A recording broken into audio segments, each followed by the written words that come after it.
कहाँ रहते थे? पेड़ के नीचे। वहीं उनके पास एक बंसी थी, बंसी बजाया करते थे। और लोग जो आते साथ जाते, जो भी मिल गया, बाग बगीचा था, बाग बगीचे में फल मिल गए, प्रभु के भरोसे रहकर जो मिल गया अपना भोजन प्रसादी ग्रहण कर लेते थे। और चैन की बंसी बजाते थे। जो कोई आ गया उसे सत्य मार्ग का उपदेश करते थे, सही सलाह शिक्षा देते थे। तो संत वहां मगन रहा करते थे। बोलो वृंदावन बिहारी लाल की जय। अब वर्षा हो तो वर्षा में भीग रहे हैं, क्योंकि झोपड़ी इत्यादि नहीं थी, पेड़ के नीचे रहा। सर्दी है, कपकपाती ठंड पड़ रही है, जाड़े का समय है, जब लोगों को रजाइयों में ठंड लग रही है, तो वहीं ठंड में पेड़ के नीचे बैठे भजन कर रहे हैं, कभी बंसी बजा रहे हैं, कभी कुछ कर रहे हैं। लू चल रहा है, गर्मी पड़ रही है, तो वहीं पेड़ के नीचे। तो जो लोग देखते थे कि महाराज आपको बहुत कष्ट उठा रहे हैं, कोई ठंड का कुछ सामान भी देना चाहता नहीं लेते थे, वहीं मगन रहा करते। तो लोगों ने देखा कि बहुत बड़े त्यागी क्या है, त्यागी। लेकिन ध्यान देना, सही त्याग मनुष्य के मन का है। किसका त्याग है? मन का, हृदय का त्याग है। एक बाहर का त्याग है, एक अंदर का त्याग है। अंदर का त्याग सबसे महत्वपूर्ण है। बाहर का त्याग कर देने के बाद भी अंदर का त्याग अगर नहीं हुआ तो कभी भी धोखा खा सकता है, धोखे में आ सकता है। इसलिए महापुरुषों ने आंतरिक त्याग पर सबसे ज्यादा जोर दिया। किस पर? आंतरिक त्याग पर। बाहर का त्याग ऐसे है जैसे सांप बिल में चला जाए, अब लाठी से बिल को पीटते रहो, बांबी को, अब पीटते रहोगे उससे सांप मरने वाला नहीं। ऐसे आपके जो अंदर चित्त है, मन है, इसी का हिसाब होता है, और इसी के हारने से हार और जीतने से जीत होती है।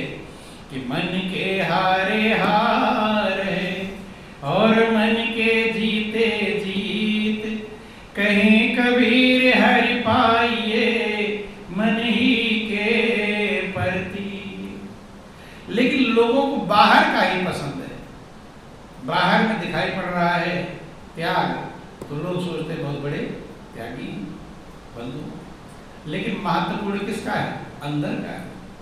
तो वो संत अंदर से भी त्यागी थे और बाहर से भी त्यागी थे। मन पर विजय प्राप्त कर चुके थे, मन उनका अपने बस में था।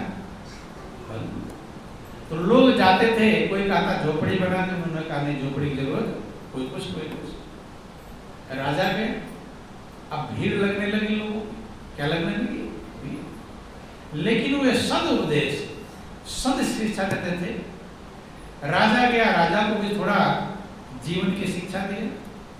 उन्होंने कहा ये राज्यपाट आज मिला है, कल छूट जाएगा, नाश होने। इस राज्यपाट की जिम्मेदारी निभाते हुए आपको सत्य में, प्रभु में अपने मन को लगाना चाहिए। और ये जीवन कब है, कब तक है, कुछ भरोसा। तो राजा को थोड़ा ज्ञान की बातें सुना, राजा बहुत प्रभावित हुआ, बार बार जाने लगा। अब राजा ने देखा कि इतनी ठंड में शीतलहरी पड़ रही है और सब वहीं बैठे हुए पेड़ के नीचे, गर्मी में वहीं तप रहे हैं, लू चल रहा है। बंधु, राजा कहता कि महाराज आपका ये दुख मुझसे देखा नहीं जाता और आप महल चलिए। कहाँ चलिए? महल। मैं आपकी वहां सब व्यवस्था करूंगा। ये दुख तो नहीं, सर्दी का मौसम है, सर्दी नहीं मिलेगी, गर्मी में गर्मी, वर्षा में वर्षा, भीगे हुए हैं। संत मना करते रहे कि मैं जहाँ हूँ वहीं खुश हूँ, यही मुझे खुशी है। लेकिन राजा ने ज्यादा जोर जबरदस्ती किया कि नहीं, आपको चलना ही पड़ेगा। संत कहते हैं कि आप का दिल मुझे स्वीकार नहीं कर पाएगा, मत ले जाओ मुझे। लेकिन राजा ने कहा नहीं महाराजा, आपका दुख मुझसे देखा नहीं जाता। चूंकि जानते हैं, संत महापुरुष जानते हैं हृदय क्या है, अंदर क्या है। दिल जल्दी स्वीकार कर पाता नहीं, ऊपर ऊपर मनुष्य तैरता है, अंदर गहराई समझ पाता नहीं। मना कर ज्यादा जोर जबरदस्ती किया तो संत कहे कि अब इसको शिक्षा देनी ही चाहिए। किसको? राजा को। राजा को सही ही करना चाहिए। ज्यादा जोर किया कि ठीक है। राजा घोड़े पर आया था। संत ने कहा ज्यादा जिद आप कर रहे हैं तो चलता हूं, तो लाओ घोड़ा मुझे दो। क्या दो? घोड़ा। संत घोड़े पर बैठे और चल दिए राजमहल की तरफ। आ जाओ। तो राजा जो आराम सुविधा में रहने वाला पैदल जा रहा है, गर्मी की लू पड़ रही है। अब चलो कोई बात नहीं, विचार किया कि संत महापुरुषों ने कष्ट भी उठा लेंगे, कोई बात नहीं। घोड़े पर सवार होकर राजमहल पहुंच गए वहां। राजा ने कहा, महाराजा पहुंचा, थकता, चक्कर खाता, सरदर्द भी हो गए, क्योंकि पहले इतना लू में कभी पैदल चला नहीं।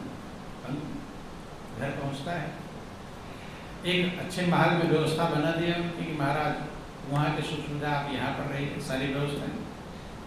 नौकर चाकर लगा दिया कि जो संत को जरूरत हो तुम लोग प्रदान करना, जो कोई कमी ना होने पर, कसर ना होने पर।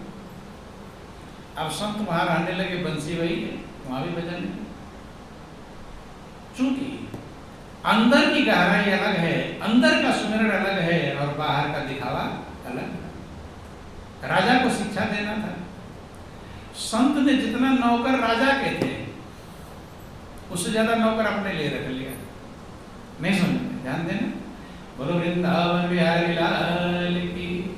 अब कोई तेल मालिश कर रहा है, कोई नहला रहा है, कोई कपड़े, कोई कुछ, सब सेवा में लग गए। राजा जो खाता होगा उससे स्टैंडर्ड अपने लिए बनवाते, ये फरमाइश करो, ये खाना बनाओ, ये करो, अच्छी व्यवस्था। अब राजा देखता, राजा दिन भर दौड़ता, इधर दौड़ा, कभी वहां दौड़ा, दौड़ भाग के सारा, उसे तो प्रजा की जिम्मेदारी देखनी है। और संत को क्या देखना? संत को तो अपना मगन रहना, बंसी बजाना है, और जो कोई आ गया उसे सदुपदेश देना, शिक्षा देना। राजा थका मादा आता वहां से चूर चूर होकर थक कर, अब देखा संत की बंसी बज रही है। क्या बज रही है? बंसी। राजा विचार करता कि कहीं ऐसा, वहां जो पेड़ के नीचे बैठे तपस्या कर रहे थे और राजमहल आने का तरीका तो नहीं था, नहीं समझ में, मन में उल्टा चालू हो गया कि कहीं ऐसा नहीं, इसलिए राजमहल आने की तैयारी थी। और देख रहा मुझसे अधिक सुविधा इनकी है, नहीं समझ में, मैं तो खा भी नहीं पाता हूँ टाइम से, क्योंकि राजा भागा दौड़ी है, इधर दौड़ना, वहां जाना, वहां जाना, ना टाइम से खा पा रहा हूँ, न टाइम से सो पा रहा हूँ, झंझट है, टेंशन है, वहां लड़ाई, वहां प्रजा का तमाम व्यवस्था देखना है। राजा का धीरे धीरे विचार में उल्टा आने लगा, क्योंकि अच्छा मनुष्य जल्दी नहीं ग्रहण कर पाता, लेकिन उल्टा ग्रहण करने में देर लगती नहीं। अब राजा ने विचार किया कि वही संत थे, वहां पेड़ के नीचे रहते थे, यहाँ इतनी व्यवस्था ले लिया तुमने, है नौकर चाकर है, सारी व्यवस्थाएं हैं, कोई तेल मालिश कर रहा है, कोई कुछ कर रहा है, कोई कुछ कर रहा है। राजा ने विचार किया, एक दिन गया, अब उल्टा हो गया पूरा, क्योंकि उल्टा एकाएक नहीं होता, ऐसे पेड़ होता ना, पेड़ में पहले अंकुर निकलेगा, फिर पत्ते निकलेंगे, फिर डाल निकलेगा, तो अच्छा भी ऐसे ही तैयार होता है पेड़ की तरह, उल्टा भी ऐसे। अब उस धीरे धीरे उल्टा अंकुर उसके अंदर तैयार होने लगा, और धीरे धीरे धीरे धीरे एक दिन उस चला गया संत के पास, कहता कि महाराज हमारे और आप में क्या अंतर है? क्या पूछा कि हमारे और आप में क्या अंतर है? मेरे नौकर कम है, आपके नौकर ज्यादा है, मेरा खान पान की व्यवस्था कम, आपकी ज्यादा है, मैं तो दिन भर टेंशन चिंता में दौड़ता हूँ, आप तो आराम चैन की बंसी बजाते हैं। हमारे आप में क्या अंतर? संत समझ गए उसके भाव। संत ने कहा कि ऐसा करो, अब इस प्रश्न का उत्तर यहाँ नहीं दूंगा, आगे चलो राजमहल से थोड़ा बाहर चले, तब वहां देता हूँ, कह देता हूँ राजमहल से बाहर। अब राजा ने कहा चलो। राजा ने सोचा आज फाइनल हो ही जाना चाहिए, नहीं समझ कि वहाँ जो पेड़ के नीचे बैठने वाला नाटक था, कहीं राजमहल में आने का तरीका तो नहीं था कि देखेगा ऐसे तो आने का व्यवस्था बंद। अब संत आगे के चलने लगे, पीछे पीछे राजा समझिए। अब जा रहा है, राजा ने कहा महल से तो बाहर आ गए, अब बतलाइए कि थोड़ा और आगे चलो, तब बताता हूं। अब और आगे गए,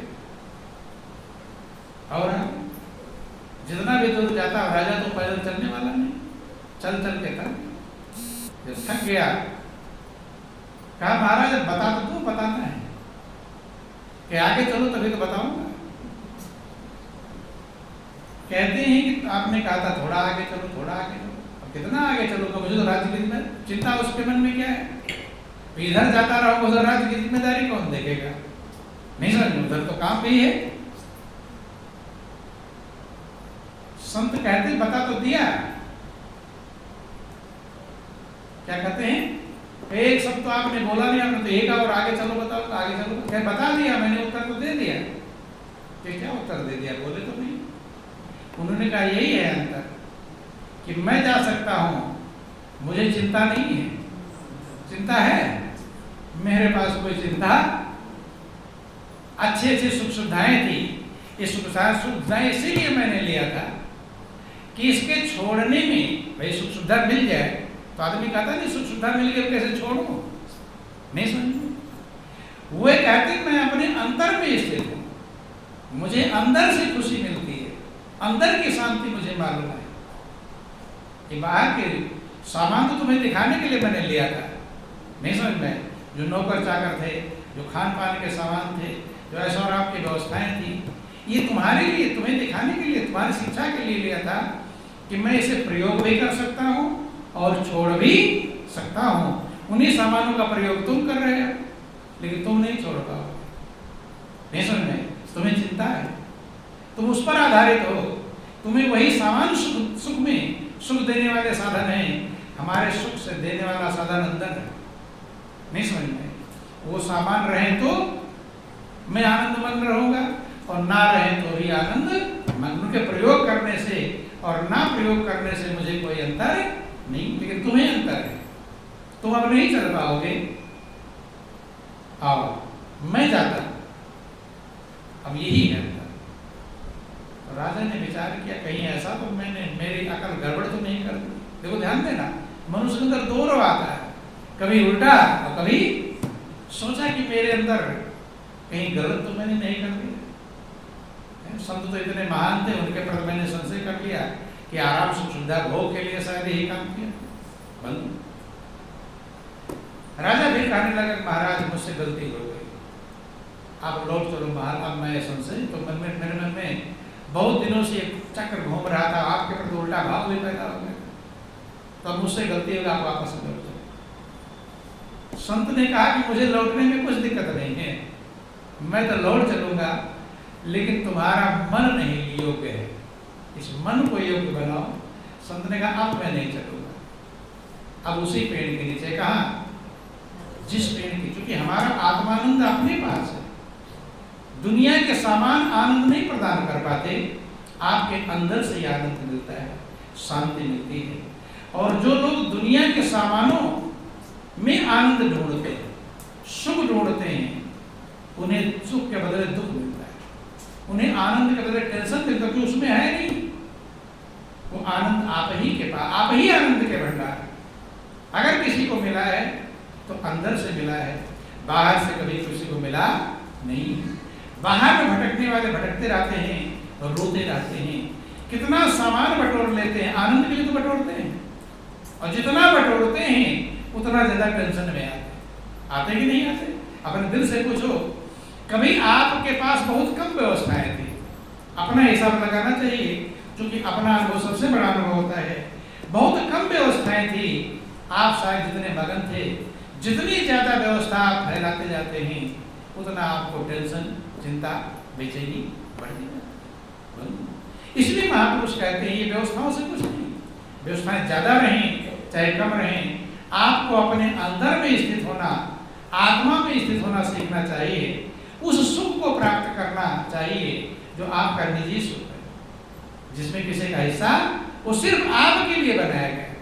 दुनिया का सामान तो सबके लिए है, लेकिन आपका जो आनंद है, जिसे आत्मानंद कहते हैं, जिसे ब्रह्मानंद कहते हैं, जिसे परमानंद कहते हैं, परम आनंद,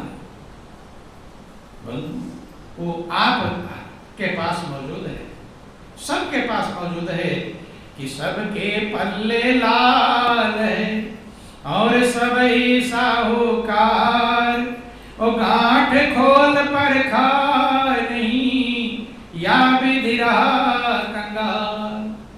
अब उस लाल को, उस खजाने को पाने का तरीका है स्मरण में परिवर्तन, स्मरण में बदलाव। जब अंतर में आपका स्मरण बदलेगा, चिंता से बदलकर चिंतन में लगेगा, तो धीरे धीरे उस खजाने के आप करीब पहुंचेंगे। और ध्यान देना, खजाना मिला नहीं उससे पहले मगन होने लगेंगे, मिला नहीं तो भी मगन होने लगेंगे। जैसे आपको 2-4 लाख 10 दिन में मिलने वाला हो तो मगन होंगे, आज से मगन होंगे नहीं मगन होंगे, अभी मिला नहीं है, मगन होना चालू हो जाएंगे। इसलिए महापुरुष कहते हैं इश्क का पहला कदम ही है नवेदे मंजिल। प्रेम का जो पहला कदम वही है मंजिल की खुशबू। क्या है वो मंजिल की खुशबू? आपको देने लगेगा तुरंत ही। जैसे सत्य की तरफ एक कदम बढ़ाओगे, आपको अभी मंजिल मिली नहीं लेकिन खुशबू मिलने लगी। जैसे आप कहीं गए होते हैं दूर काफी दिनों, अभी लौट कर आते हैं, अपने गांव, अपने घर के करीब पहुंचते हैं तो एकदम पैर जल्दी से चलने लगते हैं, पहुंच रहा हो अपने घर। अभी घर पे पहुंचे नहीं लेकिन मगन होने लगते हैं। ऐसे ही आपका निजी जो आनंद है उसकी तरफ जब आप कदम बढ़ाएंगे, उसकी खुशबू यहीं से मिलने लगेगी। भले अभी नहीं पहुंचे हैं वहां, चल पड़ना ही मंजिल है। महापुरुष कहते हैं इश्क का पहला कदम ही है नवीदे मंजिल, मंजिल की खुशबू शुरुआत हो जाती है। इसलिए बंधुओं, मालिक ने आपके पास अनमोल खजाना, परमानंद, ब्रह्मानंद, आत्मानंद आपके अंदर ही है। किसी को कभी भी बाहर नहीं मिला, याद रख लेना इस बात। कभी भी कोई भी नहीं होगा जो कहते मैं दुनिया की चीजें पाकर मगन हो गया। कोई हुआ? हाँ, ऐसा तो लोगों ने कहा कि आत्मानंद पाकर मैं मगन हो गया, ऐसे बहुत हुए, मगन हो गए। लेकिन जिसको पाकर कोई मगन नहीं हुआ, सब लोग उसी को पाकर मगन होने का प्रयास कर रहे हैं। एक का भी उदाहरण बता दो, किसी एक का जो ये कहते कि दुनिया का सामान, धन दौलत, परिवार को तो कार-कोठी बिल्डिंग मारते पाकर मैं आनंद मग्न हो गया। किसी का उदाहरण है? हमने तो आज तक किसी को नहीं सुना, कभी भी नहीं, क्योंकि है ही नहीं कि तेरी सूरत में वो बात ढूंढने की भी तुझको जरूरत नहीं और तेरी सूरत में वो बात हो जाए। कि इश्क में भी करामात हो जाएगी, औलिया का करम तुझे मिल जाएगा और फिर प्रभु से मुलाकात हो जाएगी। आपके अंदर ही सब कुछ बंधु। इसलिए सब महापुरुषों ने अंदर ही पहुंचने के लिए प्रयास किया। भगवान कृष्ण गीता में अर्जुन को समझाते उदाहरण, कछुए का उदाहरण देते हैं कि अर्जुन, जैसे एक कछुआ है बाहर के काम करने के लिए अपने हाथ को, पैर को, मुंह को बाहर निकालता है, लेकिन अपने अंतर्मुख होना जानता है। जरा से खतरे की हटाई पूरे अंग को अंदर कर लेता है। ऐसे आपको भी अंतर्मुख होना जानना चाहिए। ये जिंदगी इसीलिए मिली है कि अंतर्मुख होकर ही आत्मानंद मिलेगा और तभी आपको इस चिंता के स्मरण से प्रभु का स्मरण आएगा, बदलेगा। तो बदलने का प्रयास करना चाहिए। जिन्होंने चिंता किया वो टेंशन चिंता में हार्ट अटैक में नींद गोलियां खा रहे हैं, बीपी है, शुगर है, यही सब में जीवन गुजार रहे हैं। और जिन्होंने चिंतन किया वो यहाँ भी आनंदमंद और आगे भी आनंदमंद। इसीलिए जिंदगी मिली है, अनमोल है। लेकिन अंदर के खजाने को लगन तो लगे कि मुझे पाना चाहिए, हैं? देखो, अभी आपको कोई खबर मिल जाए कि आपके घर में खजाना गड़ा हुआ है, कोई बता दे, तो चुपचाप बैठे रहेंगे, उपाय करेंगे कैसे निकालो कैसे निकालो, हैं? या ऐसा कोई कहा दे कि ये जो जमीन है 10 बीघा है, तुम्हारे दादा परदादा की है, इसने कब्जा कर रखा है, तो चुपचाप बैठेंगे, सोचेंगे कब मिले, कागज निकलवाएंगे, ये करेंगे, प्रयास तुरंत चालू हो जाएगा। लेकिन सब महापुरुष कहते हैं कि आनंद का भंडार परमात्मा तुम्हारे हृदय में, कहते हैं, तो उसके लिए इच्छा जागृत होती है, तो कोई मतलब नहीं।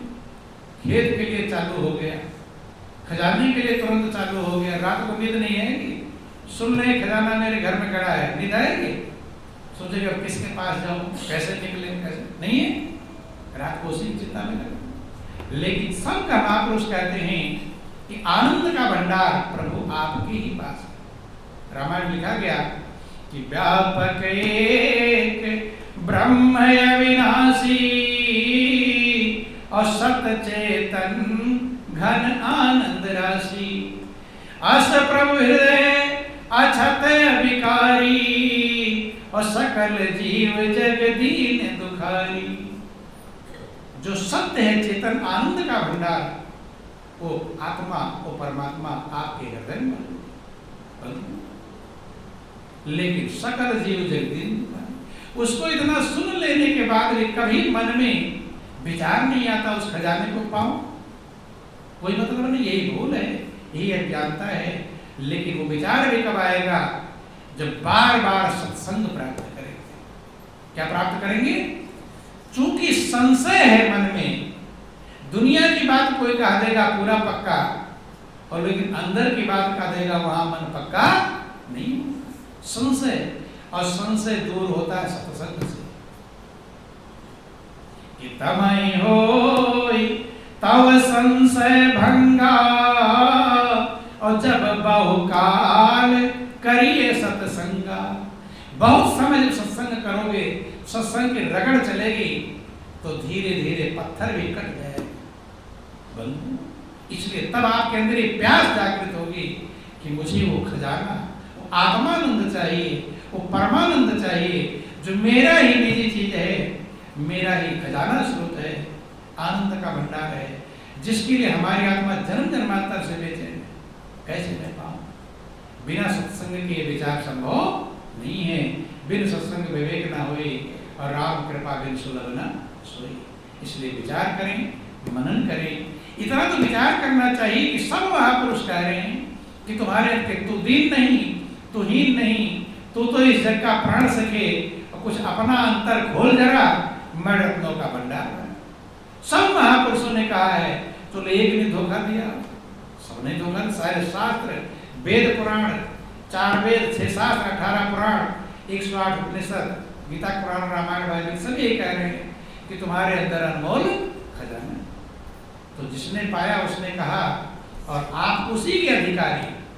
दुनिया की चीजें हो सकता है आप ना प्राप्त कर पाए, लेकिन उस खजाने के पाने का पूर्ण अधिकार आपको है, और उस पर अधिकार लोग करते नहीं। घर मकान जमीन जान पर अधिकार करते हैं, कब्जे जमाने में लगे रहते हैं। जो छूट जाने वाला है, जो अविनाशी है, अविनाशी खजाने पर कब्जा हमें जमाने का प्रयास करना चाहिए। जैसे उधर चल पड़ेंगे, चलते ही, शुरू करते ही आपका हृदय मगन होने लगेगा। तो ये जीवन की कीमत है, अनमोल है। स्मरण सत्य का करें, चिंता को छोड़कर चिंतन करें, ये जीवन का सार है, ये जीवन का लक्ष्य है। बोलिए प्रेम से गुरुदेव महाराज की जय। बोलो वृंदावन बिहारी।